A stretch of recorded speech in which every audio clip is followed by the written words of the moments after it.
Hello and welcome back to Pictorial on Relay FM. I'm Quinn Rose, and I'm someone who did not go to art school, but I love learning about art, both impractical and practical throughout history. Hi, and I'm Betty. I'm also someone who did not go to art school, but I also love learning about art. I have been working as a gallery guide in an art gallery for the last 8+ years, and this topic doesn't have much to do with art galleries, but it's still interesting. So today is a big day. This episode is going up on Election Day in the United States, a fact that definitely doesn't make me want to die. So I highly doubt that anyone needs this art history podcast to tell them to vote, but you should do that if you haven't already today. If you're listening to this and the day goes out, go vote. Yay, democracy. This episode is not about that election, but it is about election posters throughout history. We're going to talk about a few different ones, especially the 2008 Obama campaign that created an absolutely iconic image. We're talking about those from an artistic perspective and the stories behind their design and stuff like that. Nothing about this specific election because, again, it does make me want to die. So, also, we won't be talking about the results of the election on any episodes past this one. You don't have to worry about that, mostly because these are all going to be pre-recorded. So, like, for example, the episode that's going to premiere in 2 weeks is still recorded by people in the past who don't know the results of the election yet. Isn't that exciting / bad? Who knows if it's going to be better or worse? No one. Not me, because the election hasn't happened yet. Okay, all of that aside, how about we dive into it? Hello, Betty. Hi. Like I mentioned, today we are actually talking about campaign posters. So a lot of the conversation today is going to be specifically about the Obama Hope poster campaign. But before we get into that, we want to do a little bit of a historical overview of some other notable features of poster design and other notable posters throughout history. Oh, and we're focusing specifically on the United States here because, yay, Election Day. So one thing that you might notice from a lot of posters is most of them kind of look the same. They're big, bold, red, white, and blue, lots of stars and stripes. You get some eagles in there. The whole point is they're very safe. It's just like, bam, candidate's name, the year of the election, some stars, great, America. And these are like perfectly functional, but this is why the ones that are more unusual and more creative tend to stick with us so much more. Like no one remembers what campaign posters look like when they just follow this template, but some are different enough and they end up striking a chord with people and even getting recorded in the history books sometimes. Yeah, and I actually, while researching for this episode, I came across an article about a book, and it's a book I really want to get because it just seems so interesting. So it was published maybe about 10 years ago by the Library of Congress, and it's called Presidential Campaign Posters, 200 Years of Election Art. So it has 100 pages. It's a large format book. I'm actually not sure how big it is. I think it's as big as a poster, so this book might be expensive. It's 100 posters, and it's ready to be teared out, so you can frame this in your house of 100 posters over the years. I think it's from the early 1800s till 2008, I think. So so it has all kinds of posters, has from all different political parties, like not just Democrat and Republican, but also like third parties, the independent parties, parties that never actually really end up making a difference in I shouldn't say that, but at least they don't get a lot of votes. But some of them actually probably do make a difference or an impact, and some of the posters kind of also, I think, in a way demonstrates that. So, and yes, it's really interesting, and some of it is really funny, and it's I think it would just be fun to, I don't know, have this book and I have 100 random American posters around my house, and people would just be like, what? Some of them are very fun. One of my favorite ones that I'm seeing here is this poster that is in a really cool style. So across the very top, it says McCarthy in this cool blocky script. And at the bottom, it says peace in these bold blue letters, which actually is a little bit reminiscent of the famous Obama poster. And in the middle, there's this outline drawing of a dove that is done with red and blue stripes of different colors across it. So it's reminiscent of these more traditional style of posters, but it's funky. It looks really cool. Like, this is an aesthetic that I actually really like. On the other hand, I feel like the McCarthy name has been so ruined that I could never like display this. Also, I don't know a lot about Eugene McCarthy. This is from Eugene McCarthy's campaign in 1968, but it's a cool looking poster regardless. So he was a Democrat senator or senator slash, and he was also in the House of Representatives. And in 1968, he was actually challenging Lyndon B. Johnson for the Democratic nomination because he was on an anti-Vietnam War platform. So apparently he actually sought the presidency 5 times, but never won. Ooh. Obviously, because nobody remembers President Eugene McCarthy. But yeah, it is an interesting. It's got that like funky 60s, like it looks like it could be on a tie-dye shirt type of bird, and obviously, anti-war sentiment, was quite huge in the US at the time. So I can kind of see how like it became popular or like well known.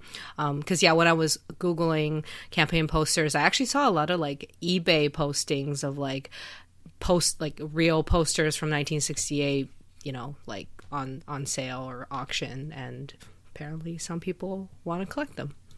One other kind of poster design that I thought was really interesting was all these images of Jimmy Carter depicted as Jesus Christ. And these were not official. This was not an official campaign from like the Jimmy Carter for President campaign, but his supporters really saw him as this great figure. And because they have the same initials, they did this thing where it was JC can save America. And he's all looking angelic and Jesus-like in this picture. I just thought that was kind of fun as well. And that goes to sometimes the posters that are made outside the campaign can be even more impactful than kind of the official, like, standardized campaign branding. There are other sort of outrageous posters similar to this one.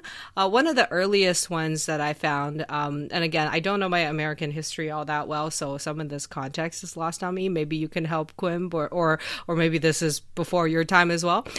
So in 1856, which was James Buchanan versus James Fremont, it's a poster of a donkey. It's like a hand-drawn donkey, because I guess at the time they didn't have photos. And it says, "Hunkers attend, fire away.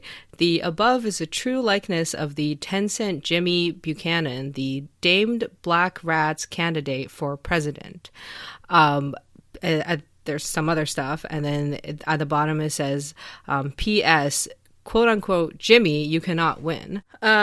Presumably it's from the Fremont campaign, and it's saying Jimmy Buchanan, you cannot win, and I guess he's a donkey because he's cheap. I don't know. Well, okay, so the donkey is the symbol of the Democratic Party. Oh, that makes sense. So that's where that came from. I don't know what the hell damed Black Rat or 10-cent Jimmy means. Yeah, like, apparently old Jimmy Buck goes for the win, but okay. Anyway, there's like a poem there about Jimmy and all that stuff. Anyway, it's just the donkey Democrat symbolism makes a bit more sense. But since I don't remember a President James Fremont, I'm assuming he lost. Anyway, that's just like one of the earliest posters I think in the book, and it just kind of shows you they were always kind of weird. There are always weird things out there. One of the other ones that I found kind of funny is there's the 1948 poster, which is it's actually not a Democrat or Republican poster. The election was Harry S. Truman versus Thomas E. Dewey, but the there was another party that was running, or another candidate that was running for the Progressive Party. His name's Henry A. Wallace. Wallace is not actually on this poster. So the poster was created by artist Ben Shahn, and it's kind of like a negative campaign poster. So he has a satirical image of Harry Truman playing a piano, and Thomas Dewey, the Republican, is sitting on top of the piano. And it's based on this famous photograph of Harry Truman when he was vice president playing a piano with an actress named Lauren Bacall, who's like lounging seductively on the piano. And then so he's kind of using this image to kind of say, you know, these two presidential candidates are just, I don't know, just kind of trying to seduce each other. I'm actually don't know, but on the piano there's a bunch of like messages. So instead of like sheet music, it's a bunch of messages. Some are saying a good man is hard to find. It's hard. It had to be you, and a bunch of words like that. So yeah, it's kind of like their way of, I guess, satirizing the two major parties and trying to say that a good man is hard to find. So don't vote for these two, vote for Henry A. Wallace. But quite honestly, I don't see the words Henry A. Wallace anywhere on this poster. So, you know, not really working so well for you there, Wallace. But not that you had that great of a chance anyway. So yeah, I thought that one was pretty hilarious. No, he's not. He's not doing so good at the name recognition. No, but maybe he just really liked that picture of Truman. And then before we move on to contemporary, I did just look at the poster in 1984, which was Reagan. Reagan and Bush in 84. It's a poster, and this definitely looks like one that was like made for their campaign. So it's like a picture of Reagan in the middle with Bush on his right, and then another picture of Reagan on his left. Anyway, it's the slogan is "Bring America Back," and I'm like, oh, they just use the same words for all their campaigns, but change it slightly. So. Yeah, I do hate this poster very much. And I don't know if I'm just projecting my hate of Reagan onto it, but like it also is not aesthetically pleasing. It's very busy. The colors are muted. It's not good stylistically. Not a fan. Yeah, like it's not like, you know, of all the posters, it is quite complex, and it's not necessarily like the best poster there. But anyway, I just scrolled past this and I'm just like, okay, well, you know, they really just used similar marketing for different people. Yeah.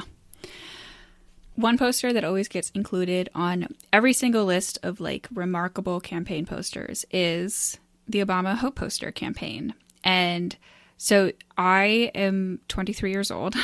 So the Obama campaign in 2008 and his election was one of the very first major political events that I actually remember and was actually like alive enough to experience.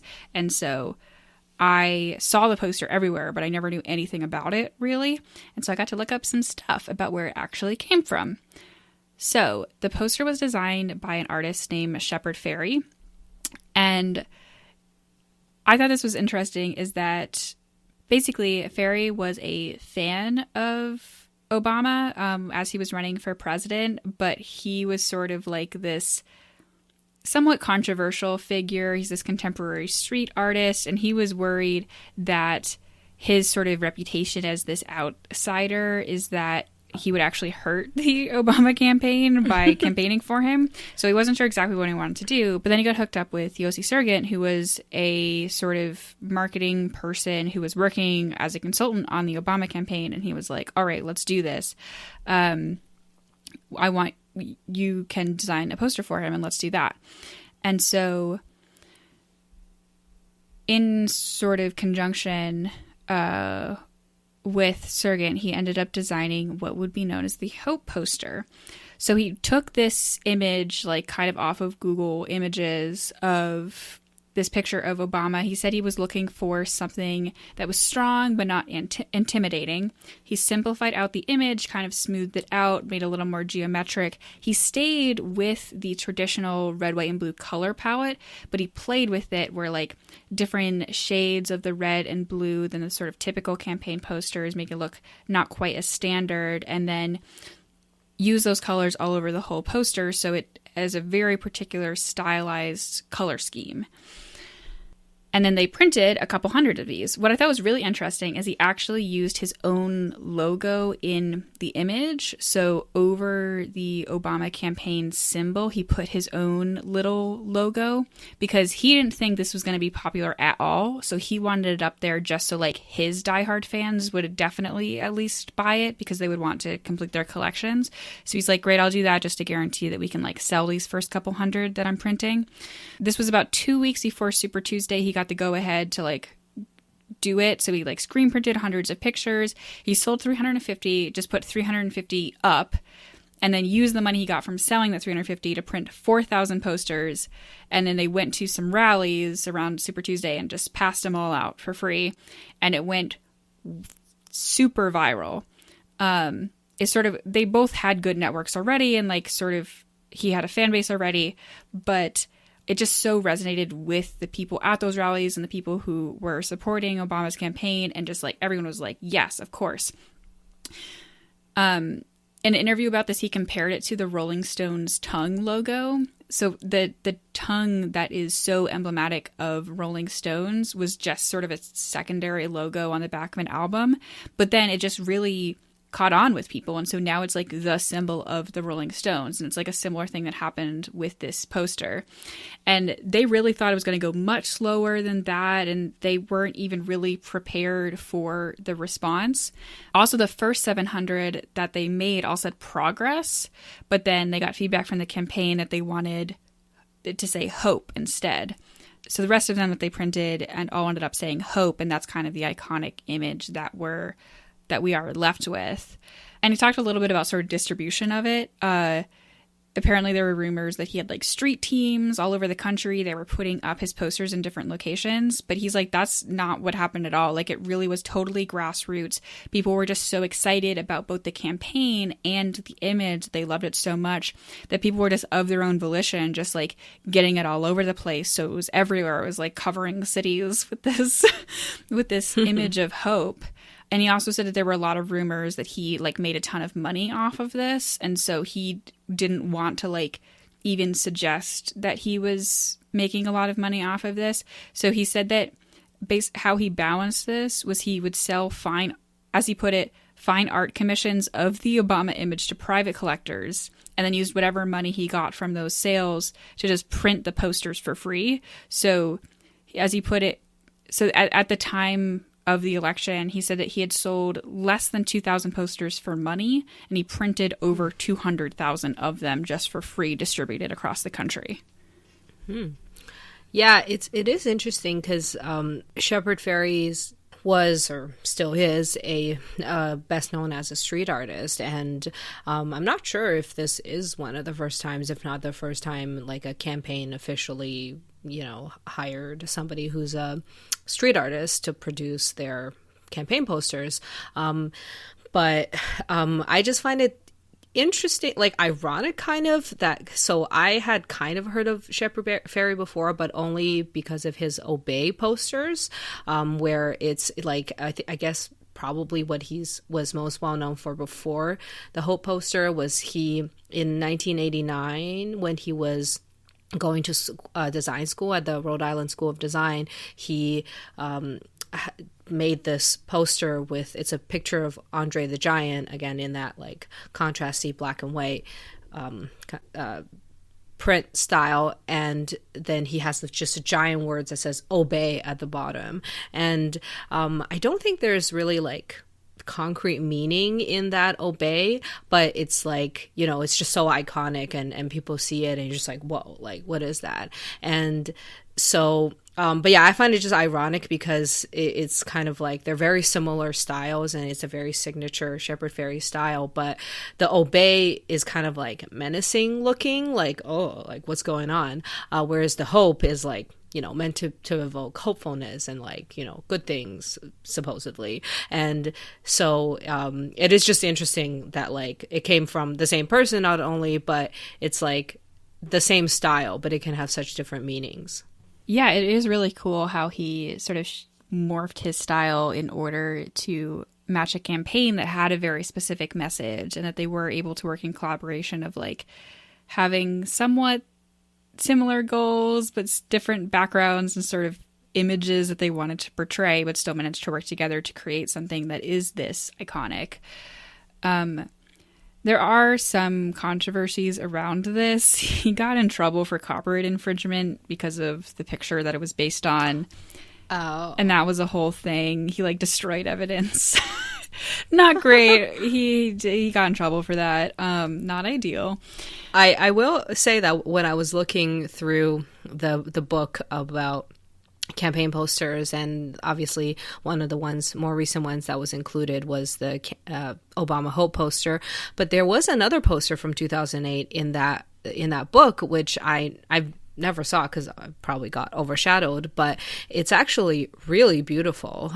So it is the progress poster. So I don't know if this was back when they were using the word progress, or maybe this person was told to use the word progress. I have no idea, but this is a poster.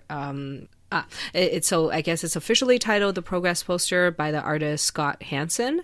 And I actually found a pretty cool article on his blog, which he went through the making of this poster. So it's similar to the Hope poster, but kind of different. It's just got a big O in the middle. That's the Obama official campaign logo. And then it says progress at the bottom. And the O is surrounded by like some concentric circles. And then there's like a tree sprouting out of it. And there's people holding hands. And the roots of the tree is like spreading downward onto like that progress word. And yeah, so, and the tree is like, takes up the rest of or basically the top half. So again, it is interesting because it doesn't actually say Obama, but I guess, from the O, you would know who it is. And it doesn't have Obama's face either. But I just think like from a graphic design point of view, it is really beautiful.